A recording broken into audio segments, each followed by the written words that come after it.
Hi there, everybody. And sorry, I'm starting a couple of minutes late here. I'm trying to throw things together, and it's been a little bit busier day than anticipated today. But welcome to Q&A Wednesday, and of course, we've got a great topic tonight. It's just been one of those days that hasn't quite come together as originally anticipated, but that's okay. It's actually been a great day. I'm excited because the sun's been out, and that's been awesome. And of course, for those of you that know me, you know that I don't particularly care for the cold, so I'm ready for this, cold thing to be over with. But have a great topic tonight, and I get all my best ideas from my clients and from things that are going on, and maybe a little bit of venting here and there because, of course, I get a little frustrated sometimes with certain situations, and not. I mean, we're all human. I get it, so it's not that it's that big of a deal. But sometimes it's nice to be able to kind of give you an update as to as the trainer, how I feel about certain things. And so, hey, Kyla, I haven't seen you in forever, girl. I hope you're great.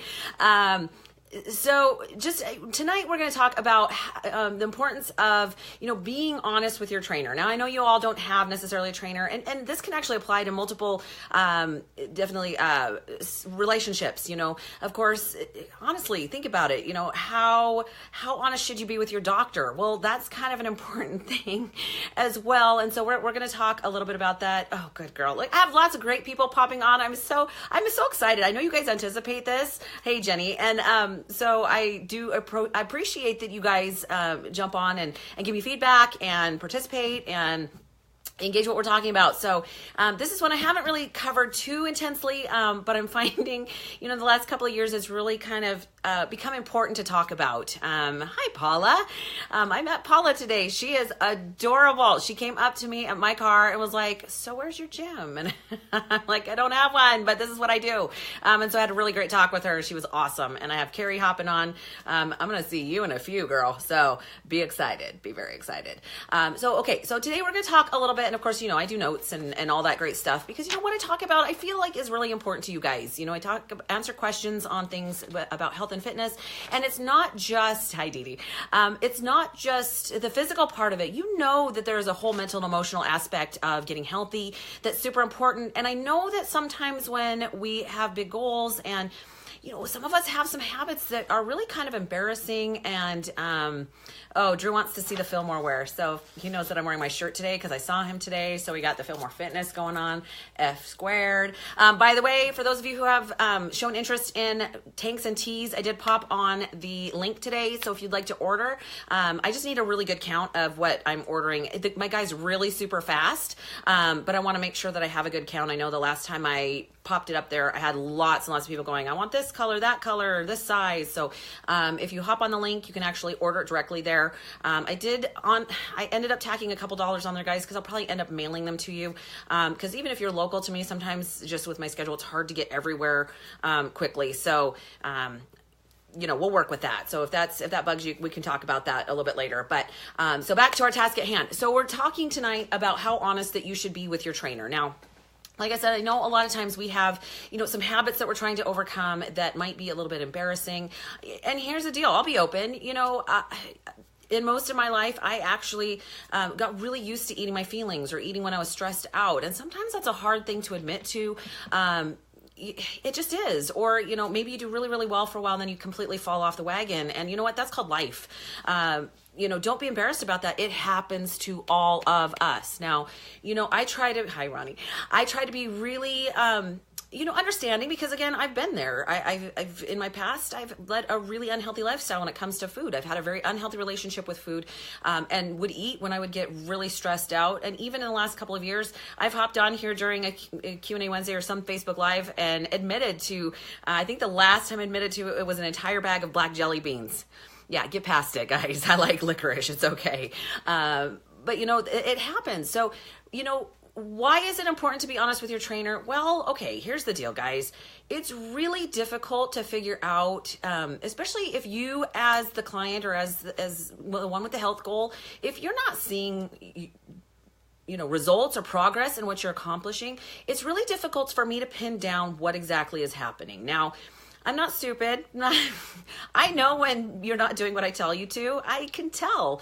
But you know what? To be honest, I'm not going to come out and be like, dude, you're not doing what I tell you to. And I've had certain circumstances with competitors, especially, because I can definitely tell when they're not doing what I tell them to. Because I mean, they're at a very intense, tight level where I can tell. I just can, I can tell if they have been going off their plan whatsoever, because, the formula that I put them on is very direct and very specific about, walking them down in a specific way.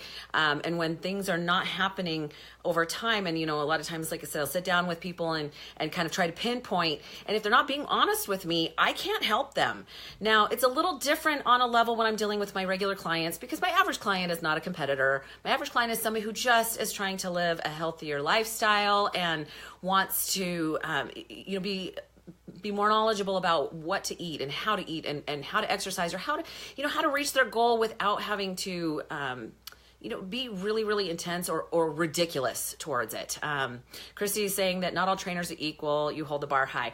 I'm not going to lie, Christy. Not everybody loves me. I'm not everybody loves me. I've actually, we as trainers, we hear stuff, when people talk about each other. Again, I'm not stupid. I hear the stuff. I've heard people tell me I don't know what the heck I'm talking about. I've heard people tell me that, I'm pushing too hard. I've had people tell me I'm not pushing hard enough. And the deal is that, communication is super important, especially with us as a trainer, because you know what? Contrary to popular belief, we don't read minds. We just don't. We do the best we can with what we have to work with, and communication is super, super important. And, I don't push my people past what they're ready to do. So, if they come to every appointment and they're whining the whole time, and they're, it's important to tell me if you're sore. But if, that's all they talk about every time, and how they hate being sore, and they hate the workouts, and they hate this and hate that, okay, I'm not going to really sugarcoat it. There's some things you have to do in order to be healthier. But, there's times I don't push people as much as I'd like to push them, just because of the way that they respond to what we're doing and how our workouts are. So again, it's important to have a really great open communication with your trainer. And, if you don't trust your trainer, number one, you already got a problem. I do want to approach this because, there are times where there are things that you might need to tell your trainer, or your health professional in general that, need to not go outside the room. And of course, as trainers, we don't necessarily have the same like doctor-client privilege. But as a person who cares about you, I'm not going to go and tell everybody, the skeletons in your closet. We all have them, but that's not appropriate. My goal, I'm not a therapist, although sometimes I portray one at the gym. But I do know that there is a whole mental and emotional side of it that does play a huge role in approaching and achieving your goals. So, I do know a lot more about my clients than a lot of people think we do. It's kind of like, your hairdresser tends to know. You tend to talk a lot. And that's okay. For me, I don't internalize it. I take that information and I need to be able to use that in a way that's helpful. So, if somebody is extremely stressed out, I know that that's going to play a role in whether or not, you're reaching your goals. So again, that has to be up to you as to how much that you share with your trainer. I don't think it's important that you tell them everything. I don't think that, I think there's certain things that should be kept within your family and within, I've already got people going, you already know me too well, Melissa.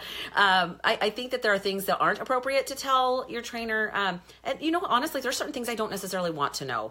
Those are things that might be a burden upon me to actually have to hold on to that information. But it is important to let me know certain things. And so, backing up just a little bit, things that are important to talk to your trainer.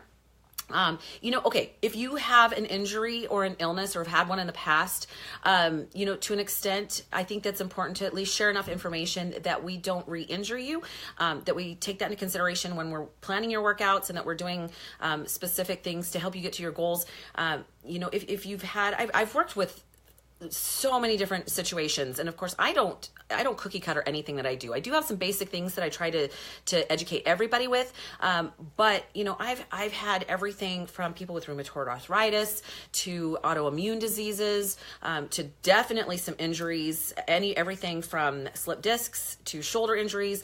And I don't necessarily know everything about everything, but I have no problem doing some research and going to other professionals that can help me to know how to assess that and still work with that person and do it in a way that I'm not going to injure them. That is my absolute, I never, ever want to injure my people. So in order to be able to work with you, if there's something that I should know, I do think that that's really important. And again, if you don't trust your trainer, I think you already have a problem bigger than that.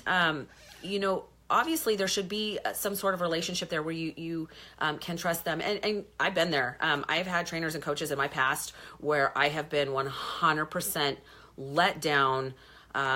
It's really tough to go back and trust other people when there's been some pretty significant issues. And so, from those kind of things, I've learned what not to do as a trainer. So, keep that in mind. But I do think that it's important that there's a few things that you have to share. Now, why? Because if you want to be successful with your goals, I got to be able to take all of those variables into consideration as we're setting up your plan. I think the biggest thing that I learned from, going from an obese adult to where I am now is that, of course, I've had a lot of experience, but I look at it, I played the guessing game for way too long, way too many years myself going, okay, you know what? I'm exercising. Why is my body not changing? Okay, I've cut out fats. Why is my body not changing? By the way, you don't want to cut out fats. Fats are actually important. It's the junk, of course, that you want to cut out.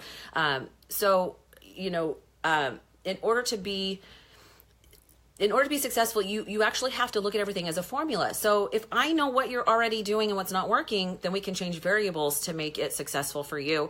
And I want to do it in a way that is sustainable and maintainable. Again, I'm not the perfect coach for everybody or the perfect trainer. I'm not. I really fully believe in certain things. Education and how to do things right is one of them. The second is that anything that you do now, you have to be able to do for the rest of your life.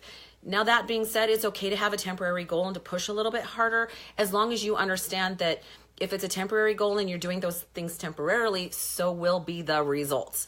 And that if you don't have your basics down, how to eat well and healthy and clean, and how to exercise and not overdo it. Exercise shouldn't be the most painful thing you've done in your whole life. It should be something that eventually you learn to enjoy. So again, it has to be sustainable. And so when people come to me with really unrealistic goals, I'm not the trainer for that. Yes, I do coach competitors just because I do enjoy that part of helping people reach a specific goal, but I still approach it in a very realistic way of, this is temporary, and when we're done, we need to walk you back to a healthy, part of your life. You can't maintain being this lean for a very long time. So I know I'm getting off on a slight tangent. I've been told I do that. But I think really, in order for you to be the best that you can be, it's going to take a program and a plan, not a diet, a program and a plan, and that when things do or don't work, that you can change variables in that plan to make it work for you. So the more honest that you are with your trainer, and hopefully you have somebody that's very professional. I've had things across the board. I could tell you some stories. So if you've got somebody that's very professional, they're going to, number one, they're going to be realistic with you. They're going to tell you the truth. Again, it should be put to you in a way that is professional, but,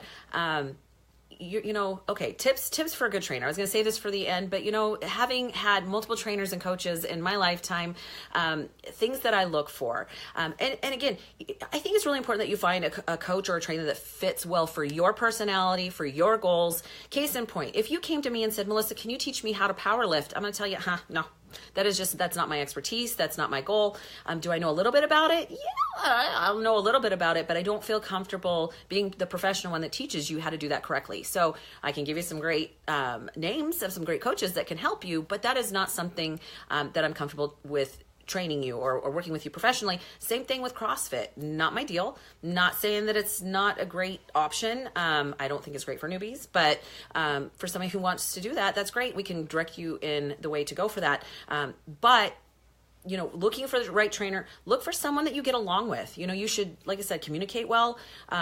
You should have a rapport. You should feel comfortable talking to them. Their philosophies should work for you. If you sit down to talk to a prospective trainer and they're telling you that, they do these outlandish things and you don't feel comfortable with that, then that's probably not the right person for you. Don't just pick someone because they're at your gym. They should be appropriate for what your goals are, and look at what they've produced. Can they give you names of people that they've worked with that have had success? Can you talk to them? I can give you multiple people. Half the time you can hop on here, everybody's up here going, oh my gosh. And they're totally willing to tell you how things go. And like I said, I've heard people that are like, don't go to Melissa. She doesn't know what she's talking about. Guys, I'm not a babysitter. I am a trainer. Again, I don't know everything, but I'm going to help you the best I can to educate you on the direction that you should go towards what your goals are. But I can't control people's success when I don't know what they do at home. So keep that in mind. And trust me, I've had plenty of people who haven't seen success. And when we sit down and talk about it, not everybody's honest with me. So, and again, every once in a while, I also find somebody that I'm a little bit better about making sure that our personalities work well together and that our philosophies are going to jive. I have had people come to me and say, well, this is how it's going to be, and you can't change my mind. I'm going, that's awesome. I can't work with you. Because honestly, if what you're telling me was working, you wouldn't be coming to me in the first place. So it happens. But other things, tips in finding a trainer that should work for you. Again, find the right match. Don't expect miracles. Yeah, you probably can find somebody who's really good at getting you quick results, as long as you know exactly what to expect. And that, again, if you want to stay there, understand that you're going to have to keep that pace for a very, very, for a long time. I could kick your butt. I could kick your butt hard every day. You can ask a couple of my current clients. My question is, but here's the deal. If I only get you twice a week and I tell you should be working out at the gym 2 other days a week and you're not doing it, you're probably not going to get where you want to go. That's why we line those things out. So above and beyond, be honest with yourself. I find it funny when people fall off the bandwagon and I say, okay, well, let's check into your MyFitnessPal. Let's see where we went wrong. Let's see if we can make some changes. And they're going, well, I just didn't bother to put it down because I got way off track. Those are the times that you really need to put that down. You're kind of not lying to yourself, but you're really not taking accountability for those choices that you made. No matter what, it happens. Again, we all fall off the bandwagon. But you need to be honest with yourself. A lot of times when I jump into accountability with some of my clients, I'm going, okay, I want to see MyFitnessPal and I want to see your workout log. And they're going, well, I haven't been filling it out. Okay. You came to me for accountability. How are we supposed to work with that if you're not going to do what I ask you to do? It's kind of back to that whole, if at first you don't succeed, try doing what your trainer told you to the first time. I don't know how to share this exactly, but if you really aren't giving your trainer the full information and you're expecting them to kind of pull magic out of their hat, it's just not going to work. Be honest with yourself. Be honest with your trainer. If you didn't eat all your calories for the week, they kind of need to know that. We need to change some things, work with some habits, maybe do some more education in order to bring you to where you need to be. But I think my biggest frustration, and in the very beginning as a new trainer, I really would beat myself up when I saw that clients weren't reaching their goals or hitting the points that they wanted to.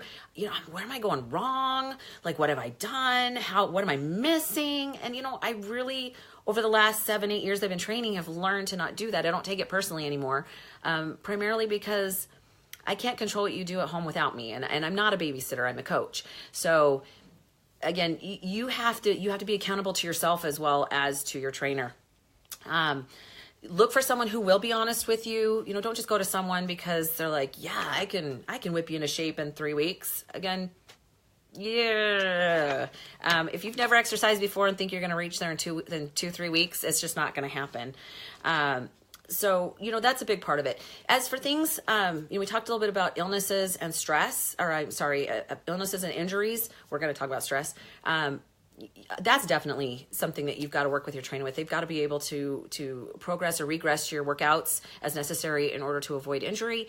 So that's a big part of it. But like I said, another issue can be stress, and because that can play a huge role in your body's inability to drop fat.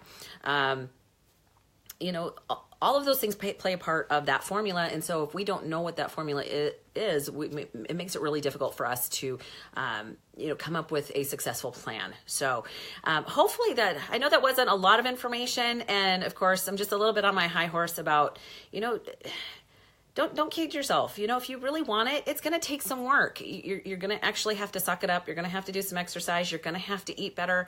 And there's really no magic way around that. So, if your trainer tells you to do something and it's not something that you're willing or ready to do, admit to it. At least you'll both be on the same page, and you'll know that, maybe your lack of results is from those choices that you are making. So, anyway, people are quiet tonight. We had some early on people that were hey and hi and everybody kind of disappeared there. But anyway, so that is tonight's information.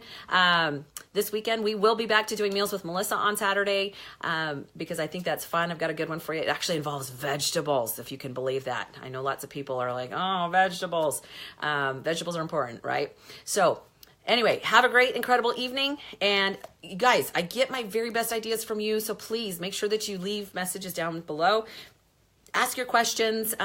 We might use them in a future episode of Q&A Wednesday. And be sure to share this with your friends. A lot of people just need to hear maybe a few things that might turn them on to, oh, maybe that's something that I need to be doing. And so that, of course, makes it so much easier for people to actually get the real information and not all the noise. So have an incredible evening, you guys. Again, be sure if you're interested in the tanks and teas that you hop on there and click on the link and get those ordered so that I can put that through to my guy. Have an incredible evening, and everybody pray for warmer weather because I'm ready for it. Have a great night, guys. Bye.